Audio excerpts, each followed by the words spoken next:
Mettez-vous debout pour cette lecture.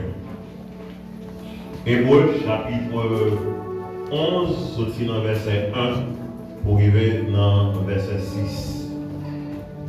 En effet, la foi est une ferme assurance des choses qu'on espère, une démonstration de celles qu'on ne voit pas. Pour l'avoir possédé, les anciens ont obtenu un témoignage favorable. C'est par la foi que nous reconnaissons que le monde a été formé par la parole de Dieu, en sorte que ce qu'on voit n'a pas été fait de choses visibles. C'est par la foi qu'Abel offrit à Dieu un sacrifice plus excellent que celui de Caïn. Et c'est par elle qu'il fut déclaré juste, Dieu approuvant ses offrandes, et c'est par elle qu'il parle encore, quoique mort. C'est par la foi qu'Enoch fut enlevé pour qu'il ne vit point la mort, et qu'il ne parut plus, parce que Dieu l'avait enlevé. Car avant son enlèvement, il avait reçu le témoignage qu'il était agréable à Dieu. Or, sans la foi, il est impossible de lui être agréable. Car il faut que celui qui s'approche de Dieu croit que Dieu existe et qu'il est le rémunérateur de ceux qui le cherchent. Que l'Éternel Dieu bénisse sa parole pour l'édification de vos âmes. Amen, amen, amen.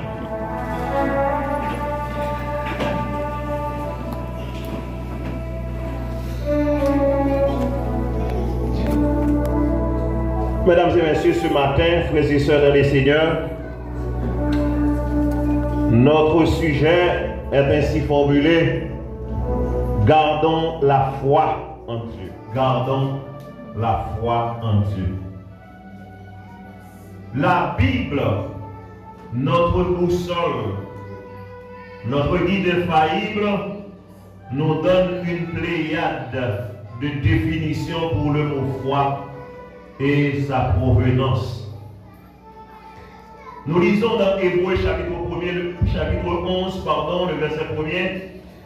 Or la foi est une ferme assurance des choses qu'on espère, une démonstration de celles qu'on ne voit pas. Loin d'être une nébuleuse illusion de gens qui n'ont plus les pieds sous terre, la foi est une tranquille confiance en un Dieu réel, tout-puissant, à la fois transcendant et immanent. La foi est une merveilleuse espérance en son amour, en son salut, en sa parole. Elle est faite aussi de crainte respectueuse à l'égard de ses jugements et d'obéissance envers sa volonté. En effet, la foi dit, la preuva, est l'assurance absolue avec laquelle le pécheur, s'appuyant sur la fidélité de Dieu, croit en sa promesse de justifier en Christ celui qui croit. Ainsi, mesdames et messieurs, la foi est le moyen du salut et la grâce en est la cause. Voilà pourquoi notre bien-aimé frère, l'apôtre Paul, dans Éphésiens chapitre 2, les versets 8 et 9 dit: car c'est par la grâce que vous êtes sauvés, par le moyen de la foi, et cela ne vient pas de vous, c'est le don de Dieu. Ce n'est point par les œuvres, afin que personne ne se glorifie. Mesdames, messieurs, nous ne sommes pas sauvés par nos œuvres, mais nous sommes sauvés par la foi et à cause de la grâce de Dieu. Or, on confond souvent croyance et foi. On confond souvent croyance et foi. On utilise le même verbe pour exprimer l'une et l'autre, mais la différence est grande entre la croyance des natures purement intellectuelles et la foi des natures spécifiquement spirituelles. La croyance, c'est l'adhésion de la pensée aux faits historiques et surnaturels rapportés par la Bible. C'est ce que j'appelle des connaissances factuelles, la connaissance des faits. On peut savoir que Christ est mort sur la croix. On peut savoir que Abraham a laissé son pays parce que Dieu lui a demandé de le faire. On peut réciter la Bible de Genèse 1er à Apocalypse 22. Eh bien, on a la connaissance factuelle. On connaît les choses, mais cela ne fait pas de nous vraiment des chrétiens ayant la foi en Dieu.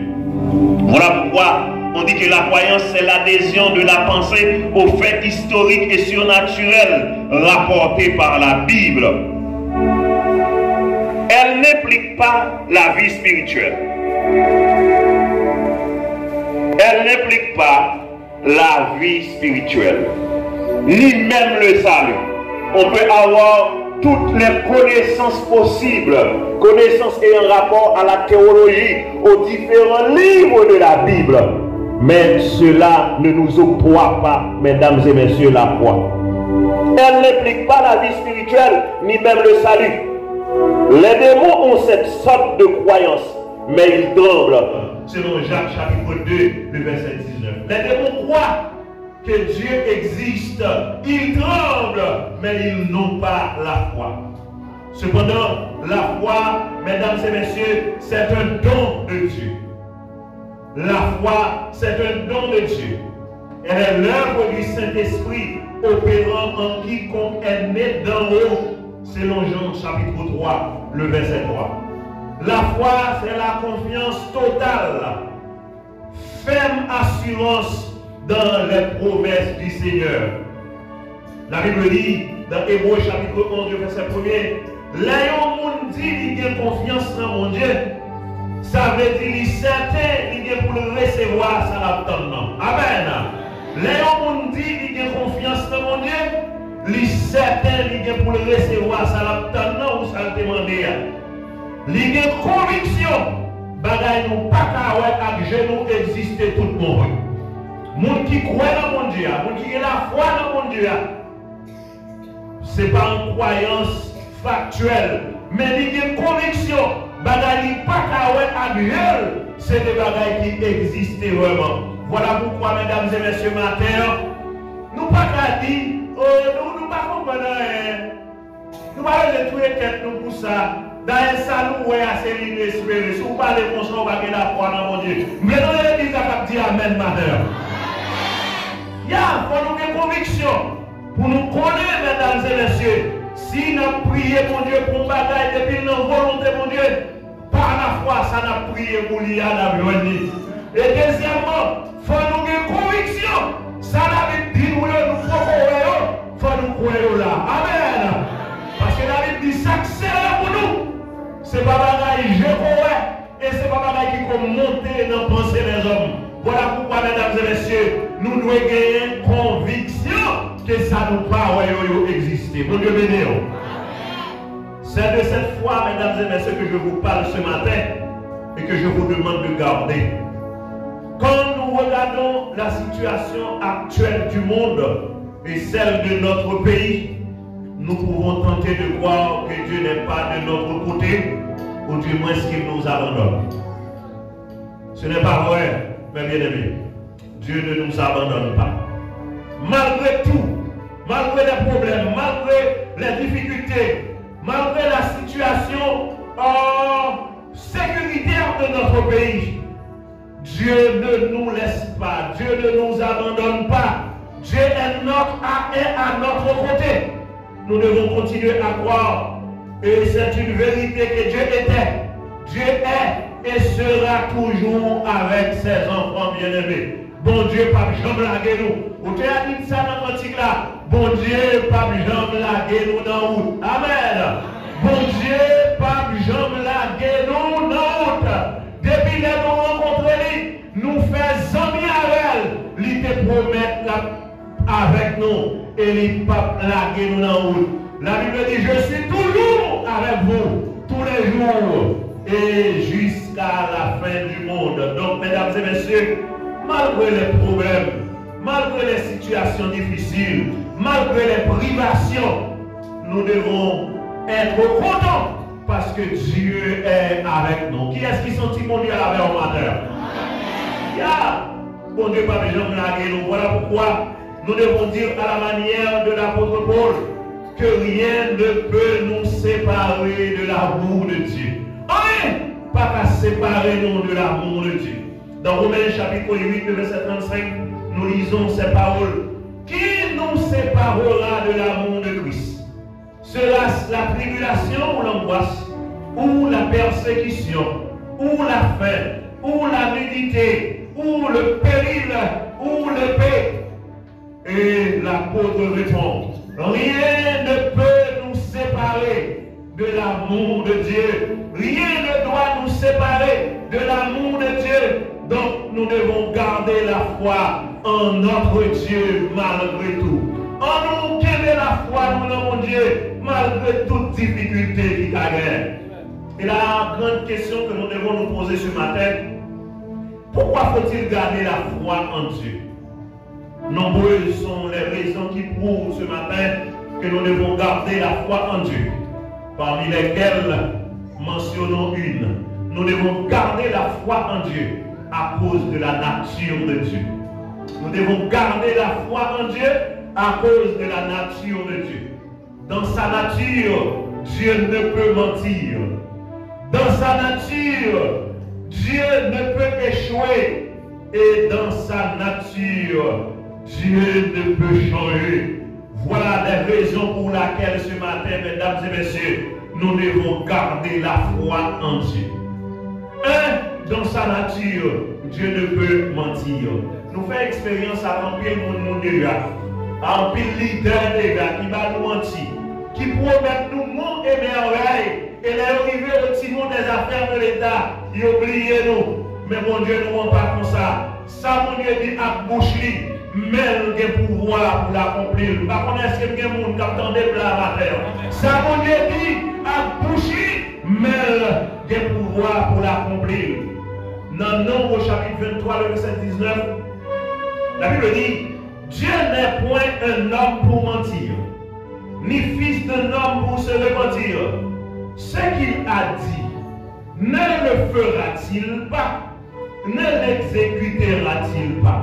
Bon Dieu, pas au monde pour la baille mentir. Il pas petit l'homme, l'infini de nos bagailles pour dire ça, c'est pas de ça le dit pour donner l'autre bagaille. Ça, mon Dieu dit, il a fait, ça, mon Dieu dit, il a exécuté. Donc, dans sa nature, mesdames et messieurs, Dieu ne peut mentir. Nous lisons dans le petit chapitre 1er, versets 1 et 2, Paul, serviteur de Dieu et apôtre de Jésus-Christ pour la foi des élus de Dieu et la connaissance de la vérité qui est selon la piété. Verset 2. Lesquels reposent sur l'espérance de la vie éternelle, promise dès les plus anciens temps par le Dieu qui ne ment point. Mais point, mesdames et messieurs, c'est la négation totale. Bon Dieu, nous n'avons pas contre mentir. Il n'a pas menti. Et bon Dieu, nous n'avons pas jamais menti. Il n'a pas connu à dans sa nature, mesdames et messieurs, Dieu ne peut mentir. Donc, un Dieu qui ne peut mentir, c'est un Dieu dans lequel on doit mettre sa confiance. Auteur a dit dans le cantique là, monde qui mettait en Jésus, il a confiance qui sans mesure. On pas comprendre ça. Monde qui mettait en Jésus, il a confiance qui sans mesure. Il est capable de pas jamais tomber parce que délivrance est assurée. Nous observons mon Dieu qui sont petits tontons, qui ne jettent pas carré, qui ne mettent pas qu'à toucher, qui ne oreilles qui ne pas qu'à tomber, qui ne pieds pas qu'à marcher. Mais nous servons un Dieu qui ne ment pas et un Dieu vivant, mesdames et messieurs. Donc, on doit avoir confiance dans ce Dieu, quoi qu'il advienne. Et non seulement, mesdames et messieurs, dans sa nature, Dieu ne peut mentir, mais dans sa nature également, Dieu ne peut échouer. Amen. Dieu ne peut échouer. Dans Job chapitre 42, le verset 2, la Bible dit, je reconnais que tu peux tout. Alors ce verset, c'est de Job. Job a mal compris sa maladie. Il a mal compris parce qu'il a été un homme bon. Il a été un homme droit, un homme intègre. Mais n'empêche, il a fait l'expérience de la maladie. Après avoir mal parlé, Job dit, je reconnais que tu peux tout et que rien ne s'oppose à tes pensées. Amen. Bon Dieu qui a fait tout bas, tout pareil. Et personne ne va opposer à mon Dieu. Ça, mon Dieu veut, c'est ça qu'il a fait. Ça, mon Dieu veut, c'est ça qu'il a fait, mesdames et messieurs. Voilà pourquoi un tel Dieu, nous devons placer confiance dans lui, parce que mon Dieu ne va pas échouer. Dans 1 Chronique chapitre 28, verset 20, David dit à Salomon, son fils, fortifie-toi, prends courage et agis, ne crains point et ne t'effraie point. Car l'Éternel Dieu, mon Dieu, sera avec toi. Il ne te délaissera point. Il ne t'abandonnera point. Jusqu'à ce que tout l'ouvrage pour le service de la maison de l'Éternel soit achevé. En ces mots, mesdames et messieurs, David, cet homme qui était selon le cœur de Dieu, parce qu'il était un homme consciencieux, eh bien, il a encouragé son fils Salomon dans la construction du temple. Il dit, c'est pour qu'il est là. Parce que mon Dieu, pas jamais la guerre. Bon Dieu, jamais là jusqu'à ce qu'on finisse construire le temple. Mesdames et messieurs, nous servons un Dieu qui ne peut échouer. Bon Dieu, nous n'avons pas qu'à échouer. Voilà pourquoi il faut que nous mettions plus confiance en bon Dieu. Dans sa nature également, Dieu ne peut changer. Bon Dieu ne va pas changer. Il a dit dans Malachie chapitre 3, le verset 6, car je suis l'Éternel, je ne change pas. Et vous, enfants de Jacob, vous n'avez pas été consumés. L'Éternel ne change pas. L'Éternel ne change pas. Et dans Hébreux chapitre 13, le verset 8, le livre dans lequel nous tirons le thème pour l'année, la Bible dit Jésus-Christ est le même hier, aujourd'hui et éternellement. Jésus-Christ est le même hier, aujourd'hui et éternellement. Cela veut dire, mesdames et messieurs, même mon Dieu payé dans le temps, c'est lui-même lié aujourd'hui et c'est lui-même là toujours. S'il t'est campé pour le défendre, s'il a été croix dans lui dans le passé, s'il a défendu, s'il a été croix dans lui aujourd'hui, l'a continué de défendre nous parce qu'ils sont mon Dieu qui ne va pas changer. Et dans Jacques chapitre 1er, le verset 17, la Bible dit toute grâce excellente et tout don parfait descend d'en haut du Père des Lumières, chez lequel il n'y a ni changement ni honte de variation. Combien j'aime ce verset? Il dit toute grâce excellente, tout don parfait, tout bagage extraordinaire, il sorti en l'air. Amen. La caille papa ça, c'est papa lumière. Et la caille n'est pas ni changement ni honte de variation. Mesdames et messieurs, on raconte l'histoire d'une jeune fille qui aima de tout son cœur le Seigneur et travailla avec les enfants de son église avec patience. Comme sa mère, elle se donna tout entière au service de son Dieu. Un jour, sur le point de se marier, elle tomba malade. Arrivée à l'hôpital après les examens, elle fut atteinte de cancer de matrice. Et le médecin était dans l'obligation d'enlever sa matrice afin que le cancer ne se propage pas. Du coup, elle était devenue stérile. Il était devenu stérile. Et à la suite de l'opération, elle était totalement découragée. Elle injuria Dieu, elle jouait mon Dieu, elle perdit la foi. Et elle refusa catégoriquement de continuer à travailler avec les enfants et d'aller à l'église. Dans son humanité, elle a mal compris cette maladie. Il dit, mais si je travaille pour mon Dieu, c'est mon papier, mon Dieu dit lui-même. Mais pour qui ça, mon Dieu, qui était malade? Au point que je fais cancer dans ma matrice pour retirer ma matrice, mais qu'on y a une stérile, je ne vais pas faire ce monde. Chers frères et sœurs dans les Seigneurs, en dépit du fait que nous connaissons les promesses de Dieu, en dépit du fait que nous connaissons la parole de Dieu à notre égard, cela nous arrive certaines fois d'être découragés à cause des problèmes auxquels nous faisons face. Donc une fois nous ne connaissons pas là, mais dans l'humanité, nous, nos faiblesses, nous, eh bien, nous emportés par le découragement. Nous comprenons le matin, ce n'est pas du fait qu'aux chrétiens qu'il ne faut pas qu'il y ait de problème. Besoin de l'Église a dit Amen. Ce n'est pas parce qu'aux chrétiens qu'il ne faut pas qu'il y ait de problème. D'ailleurs, la Bible dit dans Jean chapitre 16, verset 33, je vous ai dit ces choses afin que vous ayez la paix en moi. Vous aurez des tribulations dans le monde. Mais prenez courage, j'ai vaincu le monde. Nous connaissons un pile moment difficile dans la vie, des tribulations. Mais c'est pour nous prendre courage. Tribulation, ça y est, mon Dieu, pas quitter nous là-dedans pour contre nous. Amen, amen, amen. Mon Dieu, pas quitter nous dans la tribulation pour contre nous. Mon Dieu, donne-nous la main dans les temps problèmes, dans les temps difficultés. Laisse-nous pas capables, laisse-nous décourager, laisse-nous pas voir si nous devons monter, si nous devons descendre. Mon Dieu, pas plaquer nous dans l'eau. Ça va mon Dieu à l'air. Dans Dans Romains chapitre 8, le verset 18, oh, l'apôtre Paul a compris ces moments difficiles et a écrit, j'estime que les souffrances du temps présent ne sauraient être comparées à la gloire à venir qui sera révélée pour nous. Souffrance n'a pas là, nous ne dit, n'est pas proportionnel avec la gloire à nous. N'est pas proportionnel avec ça qu'à nous en l'air. Voilà pourquoi, mesdames et messieurs, nous devons avoir du courage dans la souffrance. Donc la souffrance fait partie intégrante de la vie chrétienne.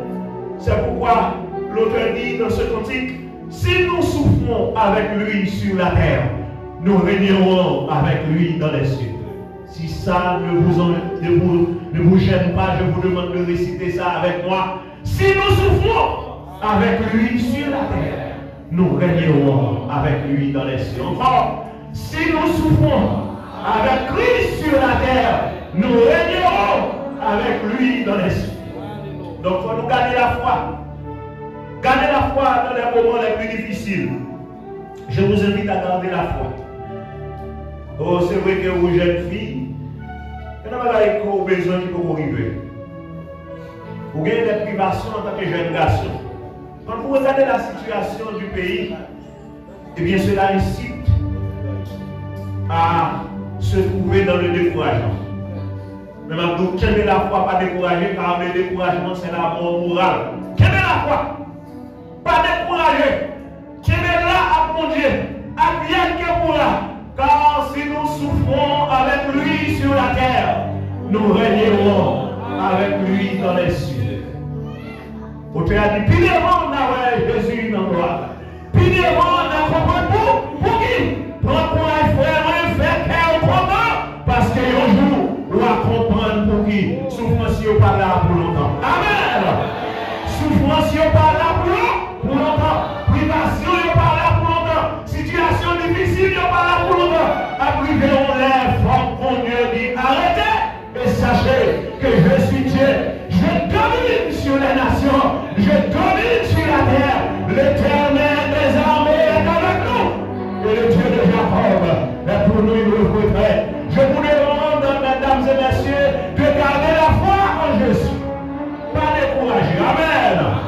Amen. Amen. Pas décourager. Pas décourager.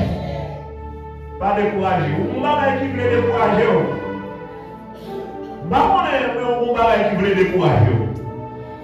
Mais mon Dieu, c'est pour garder la foi. Il ne faut pas décourager. Gardez la foi, pas décourager. Mesdames et messieurs, je vous invite à regarder Hébreux chapitre 11, la galerie des héros de la foi, et de lire ce chapitre cette semaine. C'est comme un devoir que je vous donne. Lisez le chapitre 11 du livre Hébreux, que l'on appelle communément la galerie des héros de la foi. Et je vous demande, mesdames et messieurs, non seulement de lire ce chapitre, mais de regarder dans ce chapitre les différentes bénédictions que Dieu a pour vous. Les choses n'ont pas été faciles pour ces ancêtres spirituels. Ces personnes-là qu'on expose au niveau du chapitre 11. Ils n'ont pas eu la vie facile, mais ils ont résisté au point que de nos jours, ils constituent pour nous des modèles de foi. Amen. Ben là, il n'est pas facile pour nous ça. Qu'elle expose dans le Hébreux chapitre 11. Mais ils ont résisté, ils ont gagné la foi. Au point que ils ont exposé nos ballons comme des modèles de foi. L'évangile, mesdames et messieurs, ne se résume pas en une série de joies. Mais l'évangile est à la fois la joie, le contentement, les bonheurs et les moments difficiles. Les moments difficiles font partie de la vie. Les moments difficiles font partie de la vie. que pas de souffrance, on a déconné, mais il n'y a pas de décourage. Dans mon regardez le texte avec Hébreux chapitre 11, verset 7. C'est un texte vraiment riche. Mais je veux analyser dans ce message ce matin quelques versets avec vous. Pour vous montrer que vous devez garder la foi malgré les moments difficiles. Est-ce que l'église est là avec moi? Si vous la dites amen plus fort. Si ça plus fort. On nous dit pas décourager. M'a gagné la foi. M'a découragé. M'a gagné la foi. Il y a un poète français qui s'appelle Alfred de Musset. Alfred de Musset dit. Alfred de Musset, un poète français. Il dit l'homme est un apprenti. La douleur est son maître. Nul ne se connaît tant qu'il n'a pas souffert. Il y a des expériences où pas de faire dans l'évangile pour goûter dans l'évangile ou pas faire rien pour dire. Ah, on ne va pas comprendre ça bien. L'on fait expérience, ou pas dans le dire on passe malade ou qu'on remède. Pour y venir au groupe, pour dire ok, ou même faut d'habitude. Bon Dieu le dit. Hébreux 11, verset 7. Il dit, c'est par la foi que Noé, divinement averti des choses qu'on ne voyait pas encore, et saisi d'une crainte respectueuse, construit une hache pour sauver sa famille. Et c'est par elle qu'il condamna le monde et devint héritier de la justice qui s'obtient par la foi. Pareil, pas tous. Noé a été rejeté parce qu'il était différent de son entourage. Mon entend Noé était pour Noé pour imbécile, pour égaré, pour beau gars, pour un pour mon tête pas bien. Il a reçu l'ordre de construire un bateau dans un endroit sec. On ne va pas faire bateau pour ne pas venir. Et malgré la folie apparente de cet ordre, il a obéi. On peut vous voir mal à cause de votre foi. Vous pouvez voir mal. Vous pouvez voir comme un imbécile. Jeune garçon, c'est tout le monde. Jeune garçon, pas qu'on fait l'évangile. Mais si vous bagarre pour jeune garçon, fait c'est l'évangile. Amen! Si vous bagarre pour jeune garçon, fait c'est l'évangile. C'est l'évangile pour faire parce que là on croit dans mon Dieu. Amen. Vous mettez toute confiance dans mon Dieu. Vous ne pouvez pas servir mon Dieu. On pied derrière, on pied en dedans. Vous n'êtes pas dans le sécrétisme religieux ou l'église, mais pour notre petit affaire. L'homme gêné, mon Dieu a levé camper pour vous. Pas que vous entendez samedi là. L'homme gêné qui ça mon Dieu a fait, mon Dieu a levé camper pour vous. Parce que dans sa nature, mon Dieu pas qu'à changer. Alléluia.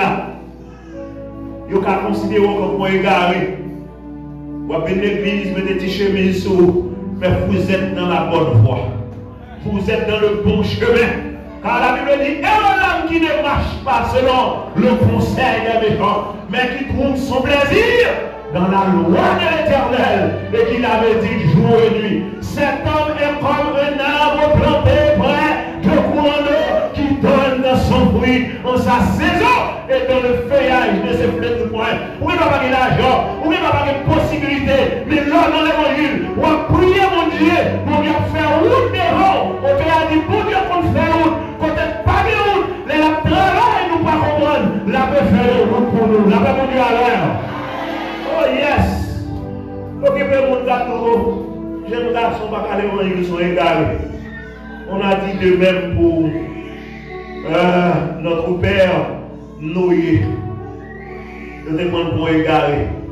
Amen. Même tes qu'elle est faible, et je vous dis à juste le présent dans la plante, mais nous. Samedi a fait sens pour l'église. Dans Hébreux chapitre 11, verset 8, la Bible dit c'est par la foi qu'Abraham, lors de sa vocation, obéit et partit pour un lieu qu'il devait recevoir en héritage. Et qu'il partit sans savoir où il allait.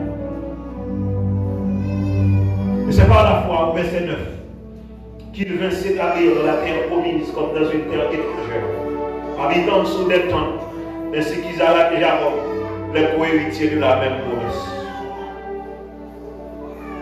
Et il a quitté sa patrie pour un pays étranger sans poser de questions. Il n'a pas questionné le bon Dieu pour savoir où il allait. Mais il a laissé son pays, il a quitté son pays. Amen. Dans son obéissance, il s'est même montré prêt à sacrifier son fils. Mesdames et messieurs, c'est bon jouet. Pas de souffrance là. Pas de souffrance là. Pas de souffrance là. Ou la caille ou bien propre. Et puis, vous obligé. On demande de vous quitter caillou. Et ça, bon, pardon, ça paraît drôle là. C'est que vous levez au parti, mais on va prendre votre bras. Vous pensez que ça va avoir souffrance là-dedans? L'obéit, mon Dieu, mais il souffre. Il souffre. Et ils vont côté, les mêmes d'abord, grande petite promesse là pour le sacrifier. Mesdames et messieurs, ne soyons pas surpris si Dieu nous demande de quitter notre lieu de confort, l'environnement qui nous est familier, afin d'accomplir sa volonté. Que les malades, mon Dieu, vous le faites, et vous devez laisser votre zone de confort. Il faut quitter à l'aise Théo. Pasteur Licnet et Joseph, accompagné de pasteur Jean-Claude Janvier, ces deux anciens de la mission Bethel, l'Assemblée chrétienne, ils ont été obligés à promener de tous côtés dans le pays pour faire travail, mon Dieu, au niveau de la mission. Et qu'on l'a un samedi, ils ont expliqué au fond de l'homme, ils ont parti grand bout, ils ont pas de bagaille pour manger. Et là, ils sont arrivés côté arrivé, eh bien, ils ont grand bout, ils ont mis au coucher tout grand bout. Ils n'ont pas rien. Pasteur Licnet, son équipe blague en ville. Monsieur dit, il était bonjour, on fait net dans le portail, garder, il y a dans la cuisine, dans le calé bananes, il y a bouilli, il y a mangé. Mais si on était là, il était capé à l'aise. Amen. Amen. Amen. Amen. Ne soyons pas surpris. Regardez nous sauter, regardez nous pentant si on demande nous pour nous quitter zone de confort. Zone de confort, c'est pas une zone. À proprement parler, ou quitter tout le monde à l'autre côté. Mais quand à l'aise, au terrain, l'on vient dans l'évangile, ou pas à l'aise encore. Amen. Amen. Moi qui suis le président de la mission Bethel l'Assemblée chrétienne, je vais écouter nous arriver à toutes messieurs, son petit nat nous joindre nous la récolte dans nos couches. Parce que nous savons que sous lui au coucher. Ou même sous ses serviteurs, mon Dieu, on va pas parler pour aller vidéo. L'évangile douce, pas préparer, on va préparer. Non, l'évangile là pour bon mère. Bon mère, il est dans une situation difficile. Petite la malade, non, mais on j'ai la tourner l'envers. Ou pas droit à ou grand parce qu'on grégé la foi dans mon Dieu. On va dire maintenant, faire bas. Amen! On monte qui l'église, qui monte l'église, qui baptise, qui travaille pour mon Dieu, qui n'en groupe, qui chante dans les sons dominicales, qui n'a étude biblique. Qui ont des situations difficiles, qui pourront coucher là ou non. Même si on a un problème, il n'y a pas de bouillir ou comme feuille pour baler pour votre faire mal. Parce qu'on va utile pour Dieu rien. Il faut avoir une conviction comme chrétien. Oh! Quoi donc la vie, quoi donc la mort? C'est pour nous qu'aimer à Jésus. Amen. Amen. Soit donc la vie, soit donc la mort. Qui ça pour nous faire? Qu'aimer à Jésus. Pas décourager. Au cas malade. Et dans une maladie, on va mourir. Si je mouris, gloire à Dieu. Si je vivant, je vais continuer à prêcher l'évangile là.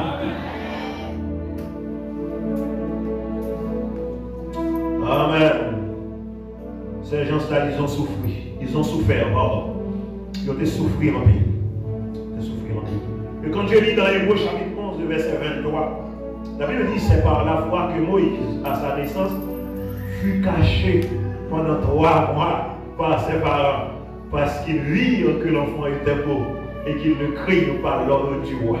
Pour mon livre, mon histoire, les mots étaient faits, bien ils ont demandé pour éliminer tout petit garçon, parce que Pharaon pas voulu pour les petits garçons fait dans le tempête hébreu, Parce que le peuple a grandi en nombre. Et les garçons étaient plus forts, ils étaient plus solides, ils étaient plus forts.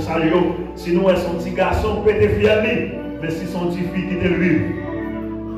Dans Hébreux 11, verset 24, la Bible dit c'est par la foi que Moïse, devenu grand, refusa d'être appelé fille de la fille de Pharaon. C'est par la foi que Moïse, devenu grand, refusa d'être appelé fils de la fille de Pharaon.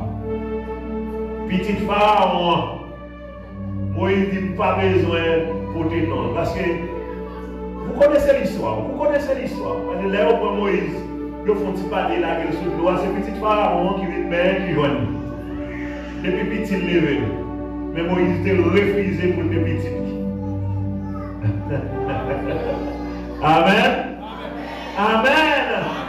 Et pas le matin, là, il y a Joe Biden, ou ce petit Joe Biden pour refuser, pour ne pas les petits noms ça. Et pour pas les petits noms ça, pour qui est-ce? Pour être un paquet d'esclaves. Est-ce que c'est ça? Est-ce que vous comprenez ça? Ah, il y a une souffrance là, mesdames et messieurs. Et dans Hébreux chapitre 11, verset 26, regardons le propre de Christ comme une richesse plus grande que les trésors de l'Égypte, car il avait les yeux fixés sur la rémunération, sur ça d'Abraham, comme récompense éternelle. Moïse a abandonné sa place au palais pour être avec le peuple de Dieu dans la privation de toute sorte. Moïse quitte le palais, mais il dit c'est pour le monde sale, c'est pour l'esclave, ça, vous voulez. Pour qui ça? Parce que mon Dieu te révèle pour ça. Ça va être souffrance ça, non? L'homme vivre, ou un petit moyen, ou un petit café, un petit thé, ou un petit maillot, on l'a dans le palais même, c'est plus réel. Ou aller les disciples dans le palais, on devait tout et nous toutes là, et on le rester dans le palais. Vous voyez ça? Le bagage est douce. Là, dans le palais, on va sous compte, on tout là, on est sous compte palais à Dieu. Sous compte l'administration palais. On va ramener dans le palais. On va ramener dans le palais. On va vivre à l'aise, on changer de souliers, bel petit costume. On dit pas c'était un petit costume, ça va mettre là une dernière fois, on va voir le sous moi. Oui, dans le palais, on regarde 52 costumes, vous mettez. Chaque dimanche, soit sorti. Ou bien 360 combien de costumes. Et bon, Bellevilliers, à la tête de mentir, son Bellevilliers. Dis Amen. Bellevilliers. On va nous pousser machine, lever capot, aussi, qu'on va casser. Et les machines, vous faites une grosse partie, vous faites 50 ans pour stabiliser. Donc, pour les quêtes, vous ne pas content, 50 ans pour stabiliser. Mais, machine, ça, ou même, et sans clé, on voit les clés, et là, on est dans la machine, on est dehors, mais ce n'est pas pour vous, parce qu'on est en place. On va même vivre ça. On vit tous rien. Mais Moïse quitte le palais. Amen. Pour être pour Dieu, pour être la cause de l'évangile, Moïse quitte le palais pour le capable de faire bon Dieu. On dit dans la privation parce que les arrivés dans le désert, soit pour fouiller, c'est miracle pour Dieu fait pour eux, pour le petit de l'eau pour eux boire. Ils sont à l'aise? Non, ils ne sont pas à l'aise. Là, arrivé dans le désert, ils ont grand bout, ils ont plein dans le Moïse, pour Dieu obligé de faire la manne tomber. Et la manne tomber, à la manne, ils n'ont pas de prendre pour serrer pour eux-mêmes. Alors ça, c'est tombé doucité. Mais Moïse était préféré quitter le palais à monter avec eux. Il était facile pour lui. Il calmait à le peuple là. Amen. Quand on dit qu'on a nommé, dit que il n'est pas facile. Dit que il n'est pas facile. Mais je dis, il n'est pas facile nous. Il faut que nous calmer la foi. Dans le message, il faut que nous calmer la foi. D'abord avec mon Dieu, d'abord avec mon Dieu. Amen. Amen. Nous nous laissons facilement tromper par les avantages temporaires de la fortune, de la popularité, du statut, du succès. Et nous devenons aveuglés aux avantages à long terme du royaume de Dieu. Des fois, nous faisons travail pour Dieu, mais nous avons plan pour nous virer de dos parce que nous n'avons pas marché. Avantage pour nous, nous pas jouer avantage ça. Fortune, popularité, nous quitter le travail, mon Dieu, à peut-être bagage ça. Oh, nous venons aveugler, nous oublier, ça va dans nous dans le royaume, mon Dieu. La foi nous aide à regarder aux valeurs éternelles, au-delà du système de valeurs de ce monde. Lorsque la foi dans mon Dieu, vous ne pas regarder ça ouais seulement. Du fait que la foi, c'est conviction que ça ne pas exister. Ou quoi dans mon Dieu, ou quoi ça, mon Dieu, pour mettre les rois quand même. Là, va mon Dieu avec. On nous cherche à faire mon Dieu plaisir dans tout ça dans le fait. Parce que sans la foi, ça n'est pas possible. On ne peut pas faire mon Dieu plaisir sans nous bailler la foi. Peut-être ça, on nous fait confiance nous jambes dans Jésus. Pas quoi? Parce que c'est chrétien, toute bagaille doit couler doucement. Ou quand il y a une difficulté, ah oui, ou quand il y a une difficulté, famille chrétienne. Mais pour agréable, pour bon déranger mon Dieu, il faut pour qu'il ait confiance ou faible dans Jésus. Voilà pourquoi la parole l'a dit dans Hébreux 11, verset 6. Nous connaissons personne ne va faire mon Dieu plaisir s'il n'a pas de confiance dans mon Dieu. Vous avez pas en Bible. Est-ce qu'on peut répéter ça même? Personne ne va faire mon Dieu.